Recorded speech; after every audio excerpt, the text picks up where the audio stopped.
Thank you for staying with us on the conversation. At this moment on the show, we are shifting gears now, and the next conversation is on the aftermath of police withdrawal from VIPs, which was in line with the presidential directive of last week, wherein Mr. President gave a directive to the Inspector General of Police to withdraw all those policemen attached to VIPs and politically exposed persons in the country. Which impact is this going to have on effective policing in the country will be some of the basis of our conversation on the program today. And we have a friend of the house, a regular on this show, Chief Darlington Umaru, Global Security Analyst, with us in the studio. It's a pleasure to have you again. My pleasure being here as well. I don't know why you are cold this morning. Yeah, I have to be cold. Okay. Anyway. You want to open up what you cannot defend. What am I opening up?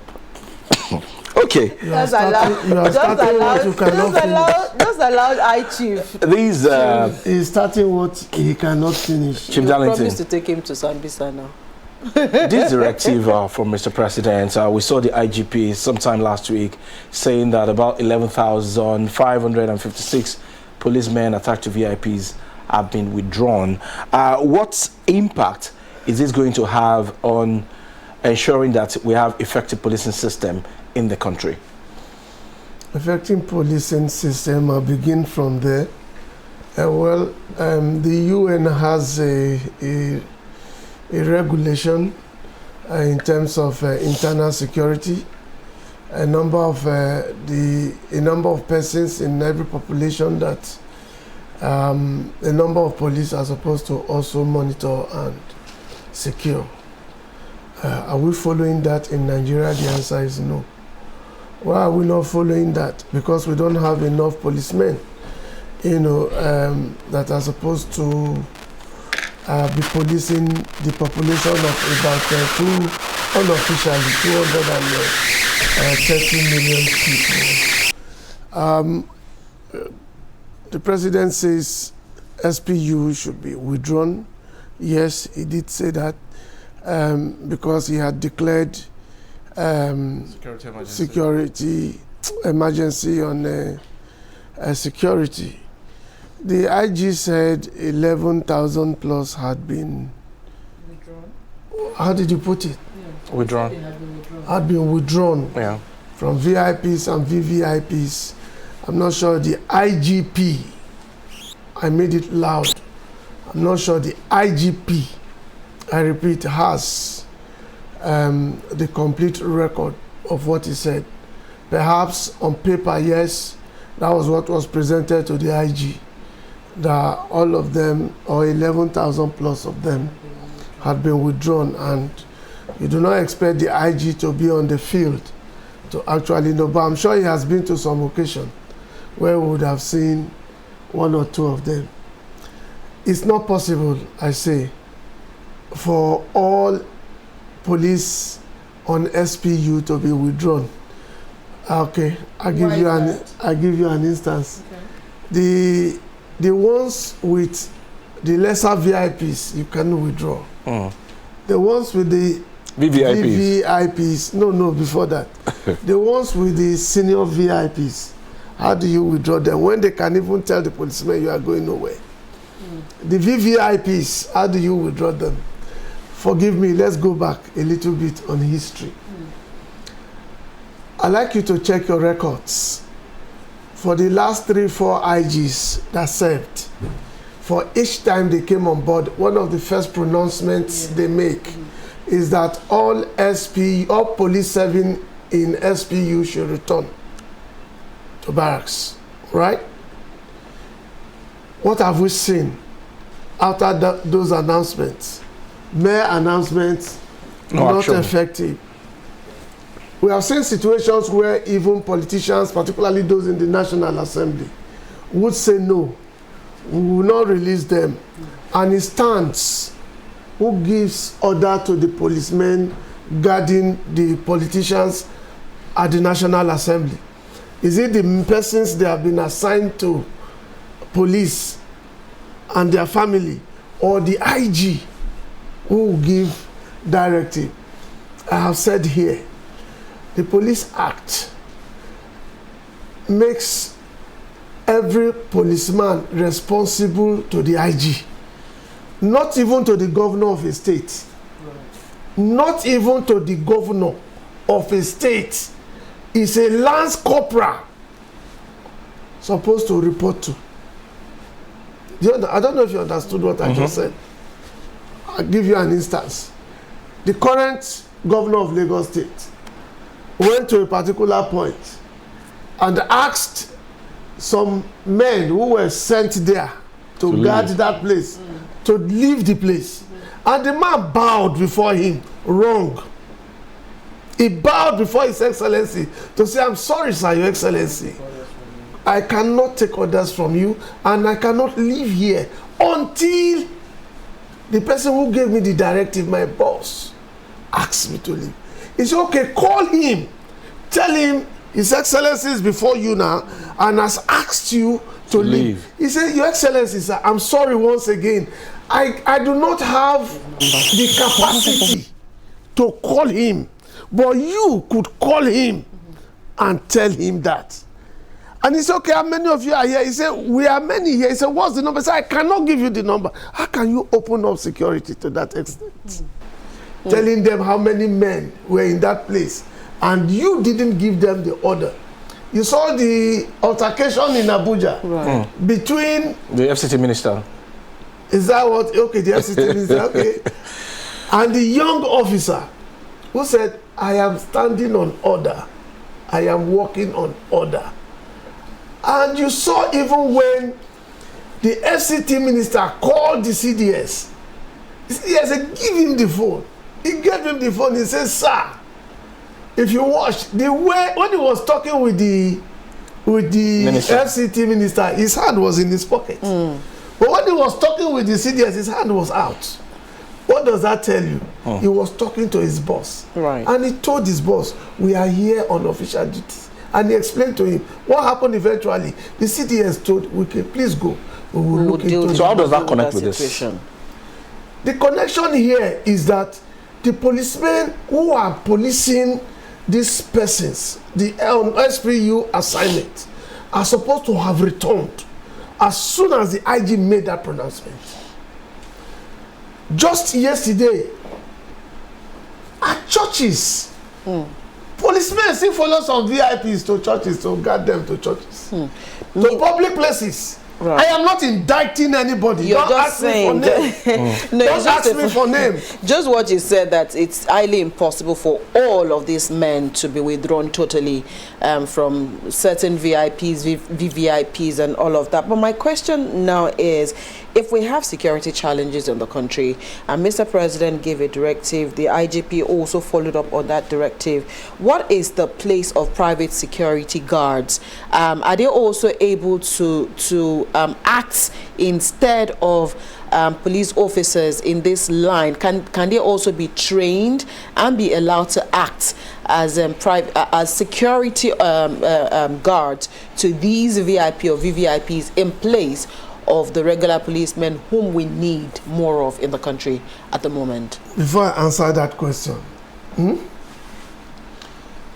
the president knew the implication of asking the policemen to be withdrawn. Right.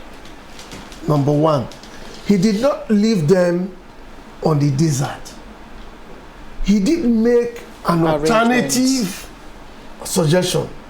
He asked that they should not go for the NSCDC.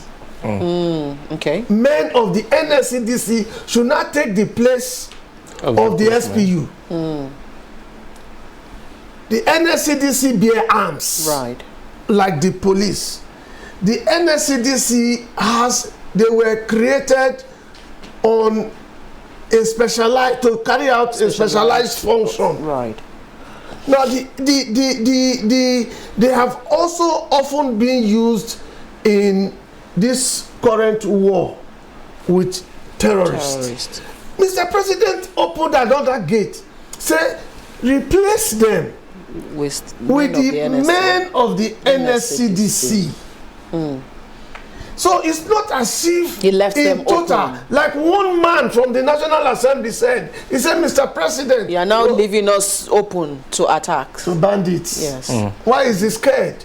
If you're representing the people voted you and you're doing well, you don't need security, man. You do not need security, for goodness sake. If I voted you to come sit here, you don't have the fear, you don't have to fear that I could come here to attack you also. Not be so. Not so.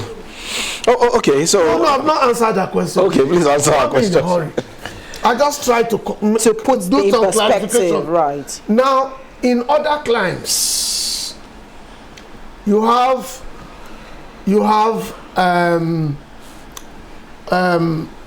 military contractors. Right.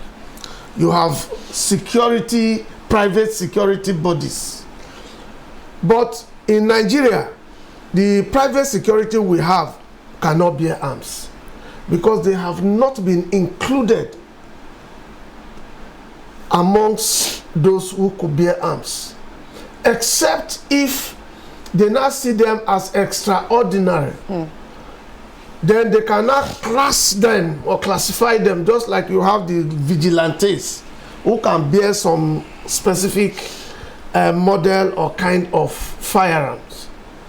Unlike what we had in Kwara, I said this at a security conference on, was it Friday, where Buratai and the rest of them were.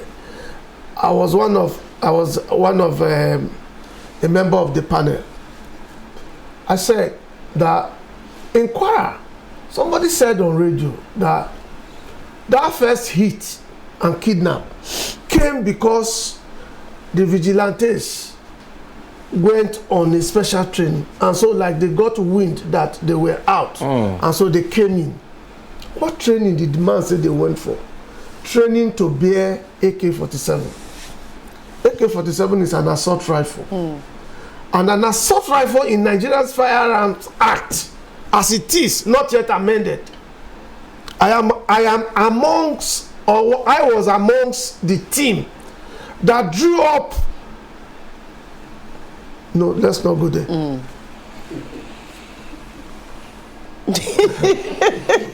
So the man said vigilantes went on training on how to handle AK-47. Okay. And I chuckled. How? When? Where? AK-47 is an assault rifle. I did not see the amendment, even though I was amongst those who worked on that with the and with the Center for the Control of Small Arms and Light Weapons, that I even got an award for. There was no part of that act that's empowered that if Bimbo set up a vigilante group, she can arm them with AK-47 assault rifle. Jesus Christ. So it means that, High Chief, it means that even as a country, there's so many things that we are also doing. We're working against the law in terms of security issues, because what you've raised now is also something very important, meaning that anybody can actually, enroll and get trained to handle desperation. Desperation. Okay. What does this really portend for the security of Nigeria going forward? If, like you said, you're not sure the IGP has his numbers correctly, the number of police officers that may have been withdrawn, and then if we're also looking, and Mr. President also said, you can replace these officers with men of the NSCDC. Does this really, is this the best way out of the current situation where we know that even the police are not even, oftentimes when we go after the bandits, it is the military that we use. And so the question will be, if you're withdrawing men of the Nigerian police force, what are you withdrawing them for, or what are you withdrawing them to? Okay. Perhaps you want to educate the viewers. The war is not prosecuted alone by the military. Right. The intelligence agencies are also a part of it. They play different roles. Even civilians, even vigilantes are also a part of the fight. The prosecution. Okay. So the police are a part of it. Okay. I saw, whether correct, unverified, where one of the men who say was of the SPU was saying that where he was reposted to is a dangerous zone. So where is coming from? He has been enjoyment. What did you call it? Comfort. Okay, comfort. But that is training. Do you understand? But all of them had been a part of. Let me shock you. The problem we have today, I said it at that security conference and everybody was shocked. And I'm going to repeat it here. The problem we have about killings and all of that today in Nigeria is not terrorist. What is it? It's not terrorist. We're waiting for you to say what it is. You want to hear? Yes, please. Are your ears tingling? The viewers would like to hear. The problem we have today in Nigeria is the proliferation of small arms and light weapons. Take away the proliferation of small arms, there's no terrorist. What would they use? What would they use, right? Nigeria is infested today by the circulation of illicit arms. As we are staying here, and I look at the faces of these young men and this man looking at me behind the camera. Go to the street, you see these ones are smiling. Go to the street and see whether many of them are smiling. And in the pockets of most of those people you see on the street, there's a shotgun. So the challenge we have, the basic challenge we have, and now, like you said, or you didn't say that, these private security guards, would they carry firearms? But elsewhere, you have registered groups, right, like military contractors. Wagner has, okay, let's not even go to Russia. Wagner has the strongest, by my own assessment. Right. South Africa, here we have military contractors. Jonathan brought some, yes, at a time, but he didn't go for the full, let me use the common word, package, where they will come with their equipment, with their men, and take on or take out the terrorists. He only engaged them to the extent of sharing intel, helping to gather intel and all of that. You know, that was really when, before now, it was really thick. And our men were killed because they were really not used to this arrangement as against what it is today. So if we can take care of illicit movement of firearms, if we can take care of the blacksmiths who produce even better arms now, then we will have peace. Okay, you want to bring this war to an end. We want to bring this war to an end. These men on daily basis, they are displaying equipment of strength that sometimes supersedes. What's the... Somebody raised the question when I was on that panel. He said, Intel, how come the terrorists now have better intel than us? I said, no, they cannot have it. They can't have better intel than the military. No. No, what they have is a minute of what the military has. We also have intelligence. We have an agency that its responsibility is about intelligence. Even in America, you know, you have that. In other countries, you have that. And so, today, It is not as if they don't get intel. I have said here, without coffee, that intel, if you gather intel, you could be proactive. And it's 50% success of winning a war without coffee. Now tell me if I had taken a coffee, a cup of coffee. We are talking about insecurity, not yes, coffee. that's what we are discussing. I'm discussing. It needs a cup of coffee to push it. Now, you see, when we look at things, sometimes we miss the point. Right.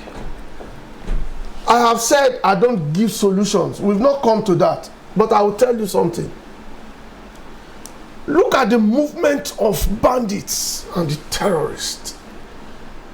The lowest machinery they use, mobile, is motorbike. Yeah. And all of those motorbikes will go with full tank at every time they are moving. And they move in not less than 200. Calculate the number of liters that they are moving with at a time. I'm not talking about the gunboat. I'm not talking about the vehicles carrying extra. They move with at a time.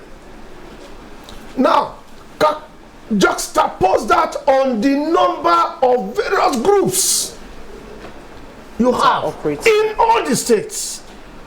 How do they access PMS? At the time I told government, I said, find a way of stopping supply. Cut off supply, you reduce their movement. Cut off supply, they set up, there's a body customs and the office OSA and customs set up that is monitoring and seizing fuel now. That has been effective to some extent. But have we been able to, aside from the proliferation of small arms and light weapons, have we sat down and given it a thought? They're mobile, they are not trekking. Power by Moving. Okay. I Chief, sorry to cut into your thoughts. We must go now, but before we go, oftentimes you always say that the television is not the best place to give out solutions, because again, these are things that need to be done outside, glaring eyes, glaring ears, plugged to what the solutions are. But now that Mr. President has given a directive, the IGP says the directive has also been followed. And here you are saying that not all of these men have been totally withdrawn from the VIPs. Where do we go from here, and how do we ensure the safety of everyone, both those who have securities or SFU attached to them and those who do not have? What is the way forward? The way forward is that you should be your own security. You should be your own security. That's the way forward. That's the way forward. If something is happening to your neighbor, show concern. Do not say it's in the other house, not our house. The next time could be your home. Right. And the same set of people hitting your neighbor could be the same set of people that could come for you. And so what do? You should be able to be the security of yourself and your neighbor. That's the point I'm raising. And how do you achieve that? You must be your brother's keeper. Raise alarm. Do not be scared. Okay. To raise alarm, because that alarm, you don't know whether as soon as they are leaving that place, they are moving into your place. Right. You are not safe when they say, it's like the saying, when good thing happens to your neighbor, rejoice with him. If I got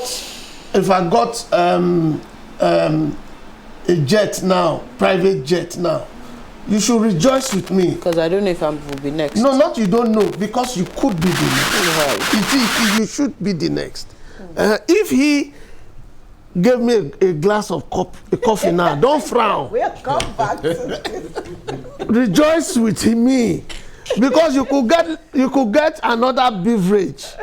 It could come to you, but otherwise it could just splash when the thing pours. And you could have a stain of it, and you'll be looking like somebody who actually had a taste of it.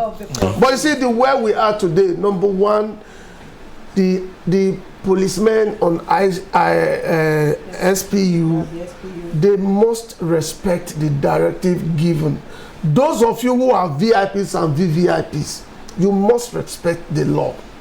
Who is the law? The president. Right. He has spoken and is talking on the interest, on the basis of national interest, what has been submitted before him.